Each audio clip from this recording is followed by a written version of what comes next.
કેમ છો વિદ્યાર્થી મિત્રો? ધોરણ 11 ફિઝિક્સમાં આપણે પ્રકરણ નંબર 3 સુરેખ પથ પર ગતિની ઓલરેડી શરૂઆત કરેલી છે. મિત્રો, લાસ્ટ લેક્ચરની અંદર જે મુદ્દાની ચર્ચા કરી હતી એનું નામ હતું નિયમિત પ્રવેગી ગતિના સમીકરણો. એ ટોપિકની અંદર આપણે પ્રવેગી ગતિના 3 સમીકરણો મેળવ્યા હતા અને એનો ઉપયોગ કેવી રીતે એ તમે કરી શકો એની પણ આપણે એ ચર્ચા કરી હતી. બરાબર? આજના લેક્ચરની અંદર જે પોઈન્ટ શીખવા જઈ રહ્યા છે એ પોઈન્ટ પણ સૌથી મહત્વનો છે. એના રિલેટેડના પણ ઘણા બધા દાખલા આવે છે. તો એ ટોપિકનું નામ છે મુક્ત પતન. મુક્ત પતન. મિત્રો, પહેલો તો પ્રશ્ન થાય કે મુક્ત પતન એટલે શું? ઇંગ્લિશમાં આનો અર્થ સમજીએ ને તો મુક્ત એટલે ફ્રી અને પતન એટલે ફોલ, નીચે પડવું, એની જાતે નીચે પડવું. મુક્ત પતન એટલે પદાર્થની જાતે નીચે પડવું જોઈએ. એનો મતલબ કે માનો કે મારા હાથમાં આ માર્કર પેન છે, આ પેનને હું આમ નીચે છોડી દઈશ તો ક્યાં જશે? નીચે. શબ્દ બોલું છું છોડી દઈશ, મતલબ કે એને મુક્ત કરીશ, એને ફેંકવાનું નથી. મુક્ત પતનને ફેંકવામાં જ નથી આવતું. એમાં કોઈ પદાર્થને તમે ફેંકવાની વાત નથી કરતા. મુક્ત પતન એટલે આપણે એને શું કરવાનું છે? ખાલી જે કન્ડિશન હોય પૃથ્વીની સપાટીથી થોડી ઊંચાઈ પરથી એને શું કરી દેવાનું? છોડી દેવાનું. કોઈ જ પ્રકારનું બાહ્ય બળ આપવાનું નથી. તો સ્વાભાવિક છે કે કોઈ પણ પદાર્થને તમે એવી રીતે છોડી દેશો તો ક્યાં જશે પદાર્થ? નીચે જ જશે. કેમ? કારણ કે પૃથ્વીનું ગુરુત્વાકર્ષી બળ એ જે તે પદાર્થને એની તરફ એ શું કરી લે છે? આકર્ષી લે છે. એટલે એ જેટલી પ્રવેગ સાથે જશે એ ગુરુત્વાકર્ષણ બળના કારણે જે પ્રવેગ ઉદ્ભવતો હશે ને એના કારણે જ પદાર્થ નીચે જશે. અને એ પ્રવેગ એટલે કયો પ્રવેગ હશે? ગુરુત્વ પ્રવેગ. એનો મતલબ કે પદાર્થ મુક્ત પતન પામે છે ને એના પાછળ જે પ્રવેગ જવાબદાર છે એ છે ગુરુત્વ પ્રવેગ. તો ગુરુત્વ પ્રવેગ કોને કહેવાય એની માહિતી શીખીએ. તો ગુરુત્વાકર્ષી બળના કારણે ગુરુત્વાકર્ષી બળની અસર હેઠળ ઉદ્ભવતા પ્રવેગને ગુરુત્વ પ્રવેગ કહે છે. ગુરુત્વ પ્રવેગ કહે છે. મિત્રો, આપણે એને સ્મોલ g વડે દર્શાવીએ છીએ. ખાસ ધ્યાન રાખજો. પ્રવેગને સામાન્ય ખાલી પ્રવેગની વાત કરીએ તો એને આપણે a વડે દર્શાવીએ છીએ. જ્યારે ગુરુત્વ પ્રવેગની વાત આવે ને ત્યારે એને આપણે g વડે દર્શાવીએ છીએ. ગુરુત્વ પ્રવેગની ચર્ચા કોઈ ટોપિકમાં ત્યારે જ લાવવાની કે જ્યારે પદાર્થ ગુરુત્વાકર્ષણ બળની અસર હેઠળ કામ કરતો હોય. Is it okay? એની પર બાહ્ય બળ ન લાગતું હોય, ખાલી ગુરુત્વાકર્ષી બળ લાગતું હોય ને તે વખતે પ્રવેગ તમારે ગુરુત્વ પ્રવેગની ચર્ચા કરવી પડે. તો હવે પ્રશ્ન થાય કે મુક્ત પતન કોને કહેવાય? મુક્ત પતન એની ડેફિનેશન તરફ જઈએ. પૃથ્વીની સપાટીથી ઊંચે આવેલા સ્થળેથી પદાર્થને મુક્ત કરવામાં આવે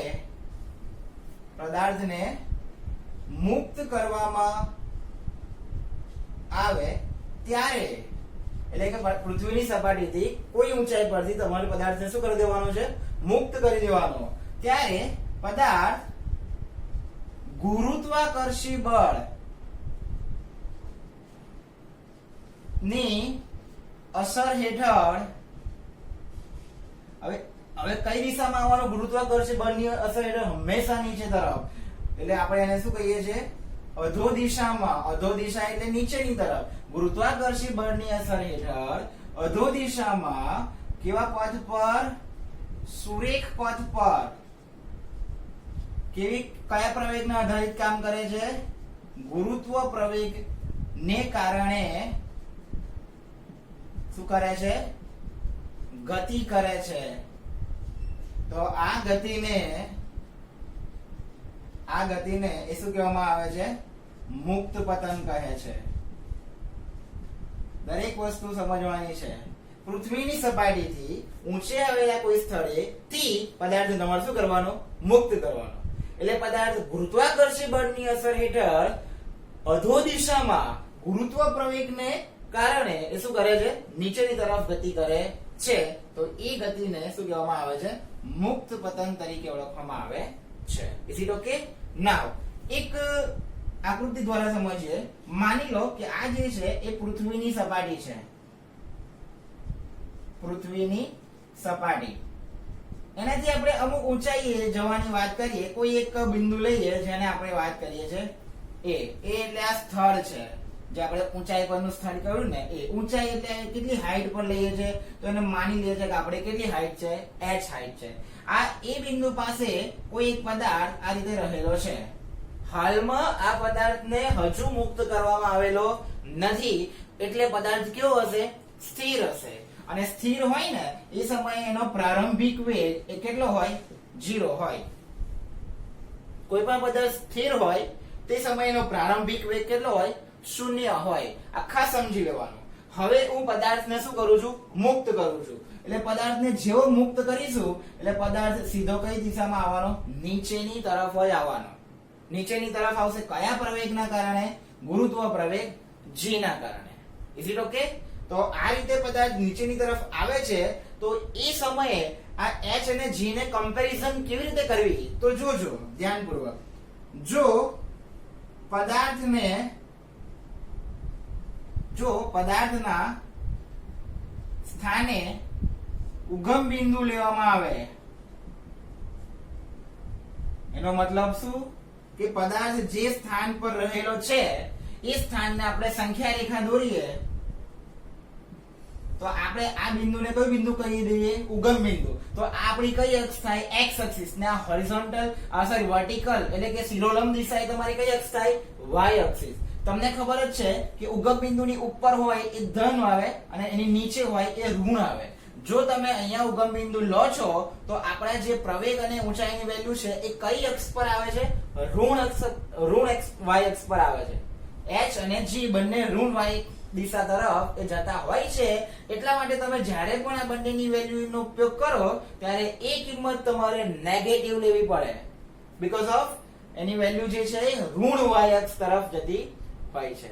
ક્લિયર થઈ ગયો પોઈન્ટ? તો જ્યારે આપણે પદાર્થના સ્થાનને ઉગમ બિંદુ તરીકે લઈએ તો એની જે પ્રવેગની વેલ્યુ અથવા તો ઊર્ધ્વ દિશાની વાત કરીએ, ઊર્ધ્વ દિશા માટે એ કઈ વેલ્યુ હશે, ધન y અક્ષ. ઊર્ધ્વ એટલે ઉપર તરફ, આ કઈ દિશા થશે, ઊર્ધ્વ દિશા. આ કઈ દિશા થશે, અધો દિશા. નીચે એટલે અધો. ઊર્ધ્વ દિશાની વાત કરીએ ત્યારે કઈ અક્ષ આવે છે, ધન y અક્ષ. અને અધો દિશાની વાત કરીએ, અધો દિશા માટે એ કઈ અક્ષ આવે છે, ઋણ y અક્ષ. Is it okay? એનો મતલબ કે જે અક્ષ પર જે વેલ્યુ આવતી હોય એના અકોર્ડિંગ ટુ તમારે એની નિશાની એ ઉપયોગ કરવી પડે. એટલા માટે આપણી હાલમાં જે કિંમતો મળી છે એ પ્રારંભિક વેગ કેટલો મળે છે, 0. નાવ પ્રવેગની વેલ્યુ કેટલી મળે છે, એ બરાબર અહીંયા આપણે કયો પ્રવેગ લઈએ છીએ, ગુરુત્વ પ્રવેગ g. પણ એ કઈ દિશામાં છે, નીચે. એટલે કે ઋણ y અક્ષ પર હોવાથી એની કિંમત પણ તમારે શું લેવાની છે, ઋણ લેવાની. અને બીજું, પદાર્થ અહીંયાથી માનો અહીંયા સુધી આવશે, સપાટી પર આવશે, ત્યારે એને કેટલું અંતર કાપ્યું હશે, તો કે એની ઊંચાઈ જેટલું. એટલે x બરાબર એની ઊંચાઈ કેટલી આવે, h. પણ આ ઊંચાઈ પણ y અક્ષ પર ઋણ y તરફ હોવાથી એની વેલ્યુ પણ તમારે કેટલી લેવી પડે, માઈનસ સાઇન લેવી પડે. ખબર પડી ગઈ? તો આ રીતે તમારી એની કિંમતો એ ઉપયોગ થતી હોય છે. પ્રશ્ન થાય કે g ની વેલ્યુ શું? g એટલે ગુરુત્વ પ્રવેગ. વિદ્યાર્થી મિત્રો, પૃથ્વીની સપાટી માટે ગુરુત્વ પ્રવેગની વેલ્યુ તમને ખબર જ છે, 9.8 મીટર પર સેકન્ડ સ્ક્વેર. પૃથ્વીની સપાટી પર જે વેલ્યુ છે કેટલી છે, 9.8 મીટર પર સેકન્ડ સ્ક્વેર. પણ સર આ તો પૃથ્વીની સપાટી માટેની વાત છે. અને ઉપર જઈએ જેમ તેમ તો જ્યાં સુધી પૃથ્વીની ખાસ પોઈન્ટ છે, ત્રિજ્યા કરતા ઓછી ઊંચાઈ માટે, ઓછી ઊંચાઈ સુધી g બરાબર એ કેટલી વેલ્યુ લઈ શકો છો, 9.8 મીટર પર સેકન્ડ સ્ક્વેર લઈ શકાય. અચળ જ રહે. એટલે કે પૃથ્વીની જેટલી ત્રિજ્યા હશે એનાથી ત્રિજ્યા જેટલી અથવા એનાથી ઓછી ઊંચાઈ સુધી તમે ઉપર જાઓ તો ત્યાં સુધી તમારે g ની વેલ્યુ એ કેટલી લેવાની છે તમારે ઓલવેઝ 9.8 મીટર પર સેકન્ડ સ્ક્વેર જેટલી જ વેલ્યુ તમે અચળ એ લઈ શકો છો, બરાબર. એટલે તમારે આ પોઈન્ટ પર ધ્યાનમાં રાખવાનું. કેમ? કારણ કે ન્યુમેરિકલ્સ આવશે ત્યારે g ની વેલ્યુ તમને ખબર હોવી જોઈએ 9.8 મીટર પર સેકન્ડ સ્ક્વેર. ઘણી વખત એ g ની કિંમત 10 મીટર પર સેકન્ડ સ્ક્વેર પર્ટિક્યુલર ન્યુમેરિકલ માટે આપેલી હોય છે. જો તમને દાખલાની અંદર રકમ 10 આપેલી હોય g ની વેલ્યુ તો તમારે એને 10 વેલ્યુ જ વાપરવાની. જો કોઈ રકમમાં ઉલ્લેખ ન થયો હોય તો તમારે 9.8 કિંમત જ વાપરીને દાખલો ગણવાનો હોય, બરાબર. એટલે આ મુદ્દો ખાસ એ ધ્યાનમાં રાખવાનો. ઓકે. નાઉ હવે આ જ ગતિ માટે આ જે ઉપરથી પદાર્થ નીચે તરફ ગતિ કરે છે, મુક્ત પતન પામે છે, તો એના માટે પણ અચળ પ્રવેગી ગતિના સમીકરણો છે. તો આપણે એના તરફ આગળ જઈએ. મુક્ત પતન માટે અચળ પ્રવેગી ગતિના સમીકરણો મેળવો. સૌથી ઇમ્પોર્ટન્ટ પોઈન્ટ. કેમ? કારણ કે અચળ પ્રવેગી ગતિના સમીકરણો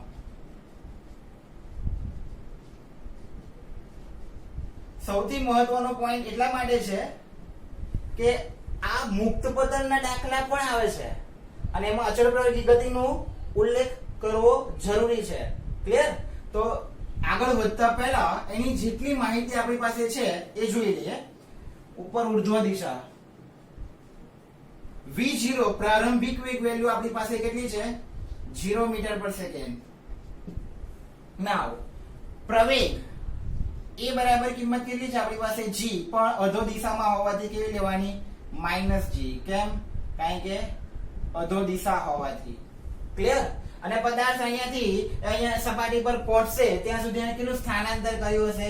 તો કે x જેટલું. અને x બરાબર કેટલી? એની ઊંચાઈ જેટલું. પણ આ ઊંચાઈ કેટલી આવશે? માઈનસ. કેમ? કારણ કે આપણે અહીંયા ઉગમ બિંદુ લઈએ તો આ ઋણ y તરફ આવે છે. એટલા માટે આ વેલ્યુ પણ કઈ દિશામાં હોવાથી? અધો દિશા હોવાથી એની પણ કિંમત તમારે કેવી યુઝ કરવાની? નેગેટિવ સાઇન વાપરવાની. ઓકે. નાઉ હવે આપણે આપણા સમીકરણોની કમ્પેરિઝન કરતા જઈએ. ગતિનું પહેલું સમીકરણ યાદ કરો. v બરાબર v0 પ્લસ at. વિદ્યાર્થી મિત્રો, હજુ તમને હું કહી દઉં કે આ ગતિના ત્રણ સમીકરણો જે અગાઉના પોઈન્ટમાં શીખ્યા છે એ ઓલવેઝ યાદ રાખવાના. તો એ યાદ હશે તો હું તમને એ જ કહ્યું હતું મેં કે હરેક આના પછીના બધા જ પોઈન્ટમાં એનો ઉલ્લેખ ક્યાંક ને ક્યાંક થશે. એટલા માટે એ વસ્તુ શીખવી બહુ જરૂરી છે. v બરાબર v0 પ્લસ at. ઉપરની કિંમતો આની અંદર મૂકી દો. આપણને v તો ખબર નથી. કેમ? v એટલે આ પદાર્થ અહીંયા અથડાશે ને ત્યારે એનો કેટલો વેગ હશે તે તો નહીં ખબર, કારણ કે એ બહુ ફોર્સમાં અથડાશે. એટલા માટે એની વેગ તમે નથી અત્યારે જાણી શકતા. એ શોધવું હોય તો શોધી શકાય. v બરાબર v0 તો કેટલા છે? 0 પ્લસ એની જગ્યાએ કિંમત શું મૂકવાની? -g t એવા ને એવા. ઓકે. નાઉ v બરાબર 0 તો લખવાના લોકો ચાલે. પ્લસ માઇનસ નિશાની શું આવે? -gt, જે મુક્ત પતન માટે ઇક્વેશન નંબર કયું છે? 1 છે. મુક્ત પતન માટે અચળ પ્રવેગ ગતિનું પહેલું સમીકરણ. ઓકે. નંબર 2 x બરાબર બીજું કયું હતું? x બરાબર v0 t પ્લસ 1/2 at². આની અંદર આપણા મુક્ત પતનની કન્ડિશન્સ ને વેલ્યુ મૂકો. x ની કિંમત છે -h. v0 તો 0 છે એટલે એનો t ની સાથે ગુણાકાર કરો તો જવાબ શું મળવાનો? 0 જ મળવાનો. પ્લસ 1/2 એની કિંમત છે -g t² એવા ને એવા. Therefore -h is equals to, હવે આ 0 લખવાનું ના લોકો ચાલે. પ્લસ માઈનસ જવાબ શું આવશે? -1/2 g t². બરાબરની બંને બાજુ માઈનસ નિશાની છે તો એ શું થઈ જશે? માઈનસ માઈનસ કેન્સલ થઈ જશે એટલે આખું સમીકરણ સામે મળી જશે પ્લસમાં. h બરાબર 1/2 g t², જે તમારું સમીકરણ નંબર એ કયું મળે છે? મુક્ત પતન માટેનું બીજું સમીકરણ બને છે. ક્લિયર છે? નંબર 3 ત્રીજું સમીકરણ યાદ કરો. v² v0² બરાબર 2a x. દરેક કિંમત મૂકો. v એવા ને એવા એટલે v² એવા ને એવા. માઈનસ 0 નો વર્ગ કરો તો જવાબ શું મળવાનો છે? 0. 2 એની જગ્યાએ કિંમત શું મૂકી દેવાય માઇનસ ઓફ g x ની જગ્યાએ કિંમત શું મૂકી દેવાય માઇનસ ઓફ h આ બાજુ 0 નીકળી જાય લખવાની જરૂર નથી v² બરાબર માઇનસ માઇનસ જવાબ શું થઈ જશે પ્લસ એટલે શું વધે છે 2 g h સ્ક્વેર સામે આપો તો તમારું સમીકરણ શું બની જાય વર્ગમૂળ જતા રહે ધેટફોર v બરાબર વર્ગમૂળમાં 2 g h જે તમારું કયું સમીકરણ નંબર બને છે ત્રીજું તો આ રીતે તમે મુક્ત પતન માટે અચળ પ્રવેગી ગતિના પહેલું બીજું અને ત્રીજું સમીકરણ પણ મેળવી શકો છો ક્લિયર જો સુરેખ પથ પર ગતિ થતી હોય ને ત્યારે એના અચળ પ્રવેગી ગતિના સમીકરણો આ ત્રણ બને પણ જો એમાં મુક્ત પતન આવતું હોય તો તમારા પહેલું બીજું અને ત્રીજું સમીકરણ નો ઉપયોગ કરીને એના ન્યુમેરિકલ્સ એ સોલ્વ કરવા પડે ક્લિયર છે તો આ રીતે મુક્ત પતન અને એના પરથી એના પ્રવેગી ગતિના સમીકરણોની આપણે ચર્ચા કરેલી છે નેક્સ્ટ હવેનો જે મુદ્દો શીખીએ છે એ છે વાહનનું સ્ટોપિંગ ડિસ્ટન્સ વાહનનું સ્ટોપિંગ ડિસ્ટન્સ સૌથી મહત્વનો પોઈન્ટ છે જોઈએ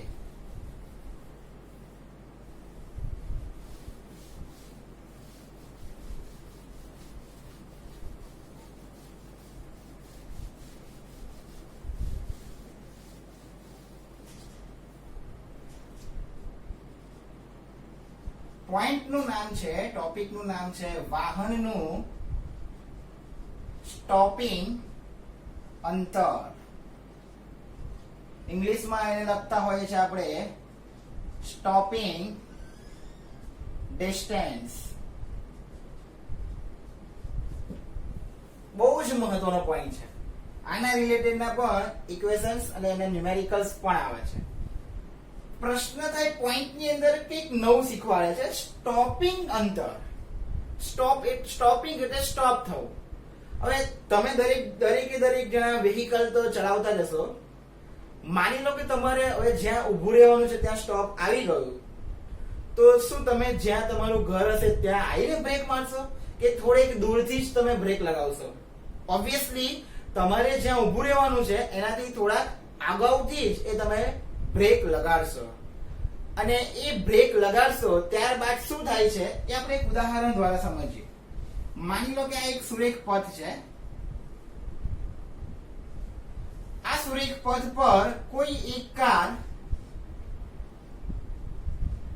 આ દિશામાં v0 વેગથી એ શું કરે છે ગતિ કરે છે પ્રારંભિક વેગથી ગતિ કરે છે ક્લિયર છે નાઉ આનો જે ડ્રાઈવર છે એ એની રસ્તા પર સિગ્નલ જોવે છે અને એમાં કયું સિગ્નલ જોવે છે રેડ સિગ્નલ ઓબ્વિયસલી તમને ખબર છે રેડ સિગ્નલ એટલે ગાડી શું કરવાની ઊભી રાખવાની એટલે આ દૂરથી ડ્રાઈવર જોવે છે કે આગળ રેડ સિગ્નલ છે એટલા માટે એની ગાડી થોભાવવા ગાડીને શું લગાવશે બ્રેક લગાવશે હવે માની લો કે અહીંયા એ બ્રેક લગાવે છે તો શું ગાડી અહીંયા સ્ટોપ થઈ જશે આ પોઈન્ટ ને એ બિંદુ આગળ એ ગાડીનો ડ્રાઈવર શું લગાવે છે બ્રેક લગાવે છે તો શું એ બિંદુ આગળ સ્ટોપ થશે નહીં થાય ધીરે ગાડી આગળ જશે જેમ જેમ આગળ જશે એમ એની સ્પીડ ઘટતી જશે અને આ કાર આ જગ્યાએ મતલબ કે આપણે એને નામ આપીએ છીએ બી બિંદુ અને બી બિંદુ આગળ આવીને એ શું થઈ જશે સ્થિર થશે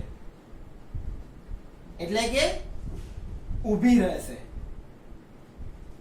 ઇઝ ઇટ ઓકે બ્રેક અહીંયાથી લગાડવાનું ચાલુ કરી સ્થિર અહીંયા થઈ બ્રેક લગાડવાથી સ્થિર થઈ ત્યાં સુધી આટલું એનું અંતર કાપ્યું સમજ પડે છે વાહનના ડ્રાઈવરે બ્રેક લગાડ્યા બાદ ગાડી એટલે કે વાહન સ્થિર જાય તે પહેલા જે અંતર કાપે તેને સ્ટોપિંગ અંતર કહેવાય સમજાય કે પોઈન્ટ કોઈ પણ વાહન હોય એને તમે બ્રેક લગાડો અને બ્રેક લગાડ્યા પછી જ્યાં સુધી વાહન સ્થિર થાય એ પહેલા બ્રેક લગાડ્યા પછી અને વાહન સ્થિર થાય તે પહેલા જે અંતર કાપે છે એને શું કહેવાય છે એનું સ્ટોપિંગ અંતર તરીકે ઓળખવામાં આવે છે આપણે આ સ્ટોપિંગ અંતરને કોઈ નામ આપી દઈએ કેટલું અંતર કાપે છે d અને એને શું આપીએ કે s સ્ટોપિંગ ડિસ્ટન્સ ક્લિયર ખબર પડે એટલા માટે ઇઝ ઇટ ઓકે નાઉ હવે વિચારવા જેવી વાત હવે છે બ્રેક લગાડતા પહેલા એનો વેગ કેટલો હતો v0 આટલા વેગથી ગાડી ઓલરેડી ગતિ કરતી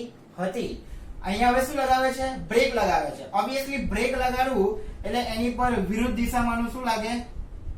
બળ લાગે. અને એટલે કે વિરુદ્ધ દિશામાં શું લાગે? પ્રવેગ લાગે. ગતિ આ દિશામાં થઈ રહી છે, બળ વિરુદ્ધ દિશામાં લાગે છે, મતલબ કે ગાડી શું થશે? સ્થિર થશે. અને આ પ્રવેગ એ ગતિની વિરુદ્ધ દિશા છે, એટલા માટે આની વેલ્યુ એ કેવી આવે? માઈનસ આવે, નેગેટિવ આવે, ગતિની વિરુદ્ધ દિશા હોવાથી. Is it okay? નાઉ તમારે સ્ટોપિંગ ડિસ્ટન્સ ફાઇન્ડ આઉટ કરવાનું છે. કાર અહીંયાથી અહીંયા ગઈ, અહીંયા ગાડી શું થઈ ગઈ? સ્થિર થઈ ગઈ. એટલે હવે એનો વેગ કેટલો થઈ ગયો? 0. એટલે ગાડીનો અહીંયા અંતિમ વેગ કેટલો મળે તમને? 0. સ્ટોપિંગ ડિસ્ટન્સમાં કોઈ પણ વાહનનો અંતિમ વેગ ઓલવેઝ શું મળે? 0. આ કોન્સેપ્ટ સમજવાનો છે તમારે. તમને અહીંયા કોઈ જગ્યાએ કહ્યું નથી કે આનો વેગ 0 લેવાનો. તમને મેન્ટલી ખબર પડી જવી જોઈએ. ટેકનિકલ શબ્દ પરથી જ ખબર પડે. હા, કે આ સ્થિર થઈ, ઓબ્વિયસલી સ્થિર થઈ, એનો વેગ શું થઈ જાય? 0 થઈ જાય. આ ખબર પડવી જોઈએ. અહીંયા કેટલો વેગ છે આપણે એ રીતે વાહન પરથી કહીશું, પણ આ તો ઓલવેઝ દરેક કન્ડિશનમાં વાહન સ્થિર થયું એટલે એનો વેગ 0. ઓકે?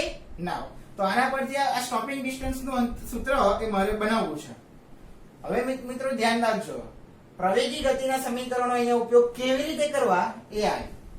અહીંયા હવે તમે કયું સમીકરણ વાપરશો? તમારી પાસે v0 છે, અંતર x બરાબર આપણે લઈશું ds, એટલે x અંતર છે, અંતિમ વેગ v આપેલો છે, અને એનો પ્રવેગ પણ તમને એ ખબર છે. કઈ વેલ્યુ અહીંયા ઉલ્લેખ નહીં થયો એ વિચારો. સમયનો ઉલ્લેખ નહીં થયો. એટલે સમય ના હોય એવું સમીકરણ તમારે એ પેલા 3 માંથી શોધી લાવવાનું. ખ્યાલ આવ્યો? અને એવું કયું સમીકરણ છે? નંબર 3. તો લખવાનું અચળ પ્રવેગી ગતિના કયા સમીકરણ પરથી? ત્રીજા સમીકરણ પરથી. કયું સમીકરણ છે ત્રીજું? v² - v0² બરાબર 2a * x. ઓકે? હવે v બરાબર આપણી વેલ્યુ કેટલી છે? 0. 0 નો વર્ગ કરો, જવાબ શું મળે? 0 - v0 દેવાને a બરાબર 2. a બરાબર વેલ્યુ કેટલી લેવાની છે? a તો 1 છે. x બરાબર કેટલી વેલ્યુ લેવાની છે? ds. તમારે ds ની કિંમત શોધી લાવવાની છે. એટલે ઓબ્વિયસલી ds ને શું બનાવવું પડે? સૂત્ર કરતા. એ પહેલા આ બાજુના સ્ટેપ ને વાઇન્ડ અપ કરીએ. 0 લખવાની જરૂર નથી, પણ માઈનસ નિશાની છે, ધ્યાન રાખજો. -v0² બરાબર 2a * ds. હવે ds ને તમારે કરતા બનાવવા હોય તો આ 2a ગુણાકારમાં છે, આખું નીચે આપો તો ભાગાકારમાં. ds બરાબર -v0² ના છેદમાં 2a. ds એટલે મિત્રો શું થાય? અંતર. અંતર ક્યારે માઈનસ માં હોય? અંતર ક્યારે નેગેટિવ સાઈન માં હોઈ શકે? ના હોય. કોઈ વાહન તમે કહો છો તો હું 2 કિલોમીટર માઈનસ કરીને આવ્યો, -2 કિલોમીટર અંતર કાપ્યું. It is not possible. તો આ માઈનસ નિશાની કેમ આવે છે? વિદ્યાર્થી મિત્રો તમે અહીંયા એની વેલ્યુ લો છો ને, શું લો છો? પ્રવેગ. પણ એની વેલ્યુ એક્ચ્યુઅલી કઈ દિશામાં છે? ગતિની વિરુદ્ધ દિશામાં. એટલા માટે તમે જ્યારે એની વેલ્યુ લેશો તો એ વેલ્યુ કેવી લેવી પડે? માઈનસ લેવી પડે. એટલે અહીંયા માઈનસ આવશે, અહીંયા ફરી માઈનસ આવશે, તો માઈનસ જવાબ શું થઈ જશે? પ્લસ થઈ જશે. જો તમે આને પ્રવેગ લો છો એને તો માઈનસ આવે. જો તમે આને પ્રતિ પ્રવેગ ડાયરેક્ટ એઝ્યુમ કરો છો તો આ પ્લસ થઈ જાય. આ કોન્સેપ્ટ સમજી લેવાનો. પ્રતિ પ્રવેગ ઇટસેલ્ફ ઇન્ડિકેટ કરે છે કે એ પ્રતિ એટલે વિરુદ્ધ દિશામાં જાય છે. એટલે ઓલરેડી ઇટસેલ્ફ માઈનસ નિશાની એ તમને બતાવે છે. ખબર પડી ગઈ? નાઉ એટલે તમારે જો પ્રવેગ ઋણ હોય, પ્રવેગ ઋણ લઈએ તો તમારી વેલ્યુ ઓફ ds બરાબર કેટલી થઈ જાય? ધન થઈ જાય. v0² / 2a થઈ જાય. ખબર પડી ગઈ? તો આ રીતે તમે એની વેલ્યુએશન એ કરી શકો છો. નાઉ જો 2a બરાબર શું લેવામાં આવે? અચળ. એનો મતલબ જો આપણે જે પ્રવેગની વાત કરી છે ને એ પ્રવેગ એક સરખો આપીએ છીએ. અચળ પ્રવેગથી એ ગાડીને બ્રેક લગાવીએ છીએ તો પ્રવેગ અચળ હોય ને તો અચળ થઈ ગયું. તો ડાયરેક્ટ આ બંને કેવા થઈ ગયા? એકબીજાના સમપ્રમાણમાં. એટલે સ્ટોપિંગ ડિસ્ટન્સ એ કોના સમપ્રમાણમાં થઈ ગયું? v0² ના. એટલે કહી શકાય કે જો અચળ પ્રવેગ હેઠળ કાર ગતિ કરતી હોય ત્યારે એનું સ્ટોપિંગ ડિસ્ટન્સ એના પ્રારંભિક વેગના વર્ગના એ સમપ્રમાણમાં છે તેમ કહી શકાય. હવેનો પોઈન્ટ જે છે એ છે પ્રતિક્રિયા સમય.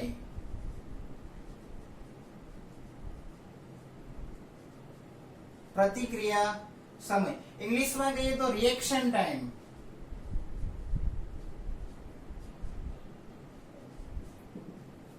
આ ઘટના પણ આપણી જોડે બહુ વખત થઈ જાય છે. ઘણી બધી વખત આપણે આ સ્થિતિમાંથી નીકળતા હોઈએ છીએ, આપણે આ સ્થિતિમાં જતા હોઈએ છીએ. કેવી રીતે? પ્રતિક્રિયા એટલે જે ક્રિયા થઈ રહી છે એની આપણે પ્રતિક્રિયા આપવાની છે. સમજો, આ જે વાત આવે છે બહુ ઈઝી નથી. એ જે હું કહેવા માંગુ છું એ કોન્સેપ્ટ ખાલી સમજી જશો ને તો કામ ક્લિયર થઈ જશે. એનું ઉદાહરણ લઈએ. માની લો કે સુરેખ પથ છે. આ સુરેખ પથ પર કોઈ એક કાર એ ગતિ કરી રહેલી છે. આપણે પ્રતિક્રિયા સમયની ડેફિનેશન તરફ, કોન્સેપ્ટ તરફ જઈએ છે. ગાડીનો ડ્રાઈવર જે છે એ પોતાનું વાહન એ ગતિમાં રાખે છે, એટલે કે સુરેખ પથ પર ગતિ કરાવે છે. હવે માની લો કે ડ્રાઈવર જે છે એ અચાનક જુએ છે કે રસ્તા પર કોઈ એક માણસ આવી ગયો, અથવા તો કોઈ એક વાહન આવી ગયું, અથવા તો કોઈ બીજો કોઈ અન્ય અવરોધ એની સામે આવી ગયો. તો હવે એ ડ્રાઈવરનું પહેલું એ નિરીક્ષણ શું હશે? તો કે એને જોવાનું, ત્યારબાદ એને કેવી રીતે અકસ્માત થતો અટકાવવો એ વિચારવાનું, અને ત્યારબાદ એના માટે કઈ રીતની બ્રેક લગાવવી એની એક્શન લેવાની, મતલબ કે અમલ કરવાનો. સમજાય છે? તમે માની લો કે વાહન લઈને ગયા છો, તમારા વાહનની આગળ જ અચાનકથી કોઈ નાનું બાળક આવી ગયું, અથવા તો કોઈ અન્ય વાહન આવી ગયું, અથવા તો કોઈ અન્ય અવરોધ આવી ગયો, તો તમે એનાથી બચવાનો અવશ્ય પ્રયત્ન કરશો. અને એના માટે તમે શું કામ કરશો? તો તમારી સામે જે અવરોધ આવી ગયો છે એને તમે પેલા નિરીક્ષણ કરશો, ત્યારબાદ એના વિશે વિચારશો, અને ત્યારબાદ જે એક્શન લેવાની નક્કી કરી છે, જે ક્રિયા થઈ છે એની પ્રતિક્રિયા એ અમલમાં મૂકશો અને અકસ્માત નિવારવાનો પૂરેપૂરો પ્રયત્ન કરશો.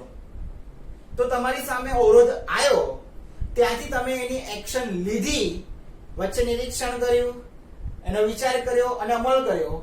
આ બધી વખતનો જે સમય લાગ્યો ને એને પ્રતિક્રિયા સમય કહેવાય.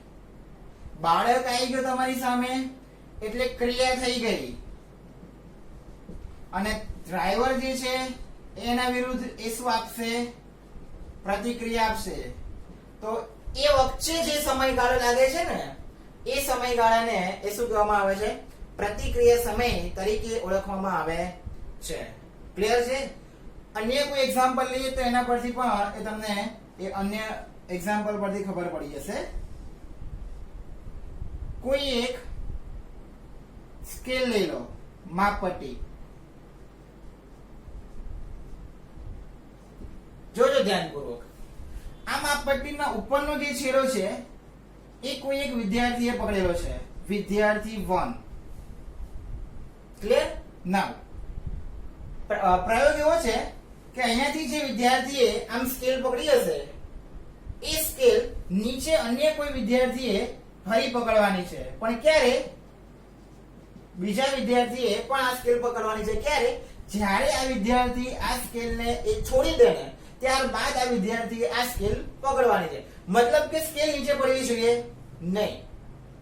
તો બીજા વિદ્યાર્થીનું કામ શું આવ્યું? પહેલા વિદ્યાર્થીની ક્રિયા પર. જેવો પહેલો વિદ્યાર્થી સ્કેલ રિલીઝ કરશે એટલે કે છોડશે, તરત જ બીજા વિદ્યાર્થીએ સ્કેલ પકડવી પડશે. તો હવે થયું શું?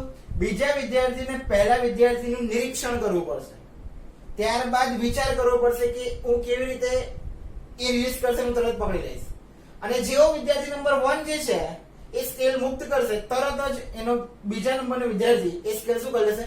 પકડી લેશે. પણ આ વિદ્યાર્થી, પહેલો વિદ્યાર્થી સ્કેલ છોડે છે અને બીજો વિદ્યાર્થી સ્કેલ પકડે છે, તે દરમિયાન અમુક સમય લાગશે અને તે દરમિયાન સ્કેલ ક્યાં જશે? નીચે ગતિ કરશે. થોડીક જે સ્કેલ છે એ નીચે ગતિ કરશે. ખબર પડે છે બોલું છે? કેમ? કારણ કે આ વિદ્યાર્થીએ એ સ્કેલ છોડી અને આ વિદ્યાર્થીએ એ સ્કેલ પકડી, એ દરમિયાનનો પ્રતિક્રિયા સમય અવશ્ય લાગે. એ બંને વચ્ચે જે બોન્ડિંગ માટેનો સમય ગયો એ સમયને જ પ્રતિક્રિયા સમય તરીકે ઓળખાય છે. આની ક્રિયા આને પ્રતિક્રિયા દરમિયાન આપી. સમજવા આવી ગયો પોઈન્ટ? તો આ રીતે આજના લેક્ચરની અંદર આપણે મુક્ત પતન વાળો પોઈન્ટ શીખ્યા, ત્યારબાદ સ્ટોપિંગ અંતર વાળો મહત્વનો પોઈન્ટ શીખ્યા, અને ત્યારબાદ પ્રતિક્રિયા સમય વિશેની પણ ડેફિનેશન્સ અને એના કોન્સેપ્ટની આપણે ચર્ચા કરી. ઓકે, નેક્સ્ટ લેક્ચરમાં આગળ સાપેક્ષ વેગ તરફ આગળ વધવાના છે. One of the most important point for numericals, દાખલા માટેનો સૌથી મહત્વનો પોઈન્ટ સાપેક્ષ વેગ તરફ એ આપણે આગળ વધવાના છે. તો એ વિશે આપણે નેક્સ્ટ લેક્ચરમાં ચર્ચા કરીશું. Okay, thank you.